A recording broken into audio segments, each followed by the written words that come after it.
नमस्कार। जय जगन्नाथ। एई सुंदर सकाळ सहित चलन्तु आरंभ करिवा आजिर दिनटी। मु कौन कहबी, मो पाटिरे किछि भाषा नाही। काहेकि जानिछन्ति, दीर्घ 5 मासर व्यवधान परे प्रतीक्षार अंत घटई मु जाउछि आजि मो घरकु। हाँ आज्ञा, मो जन्मभूमि को। ओडिशार गोटे छोट जिला कटक। कटकर गोटे छोट गाँ बड़म्बा। हुएत मानचित्र रे तार जगह बहुत कम, किंतु मो हृदय रे तार जगह असीम।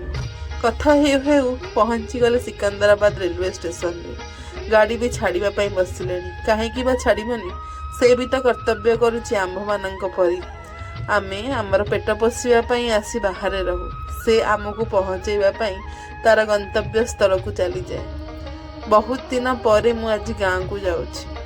कथा हेउ हेउ केतेबेले समय जे सरीगला जानी हेलानी। भुवनेश्वर रे आसी पहुंची गली। मो स्वप्नर सहर ये। जीवनर बहुत स्वप्न देखैछि और साकार करिछि मध्य। देखंतु, ये हेला मोर स्वर्गपुरी। कहा पई कौन जे हेई पारे, मो पई को स्वर्गठु कम नुह। मो घर आउ मो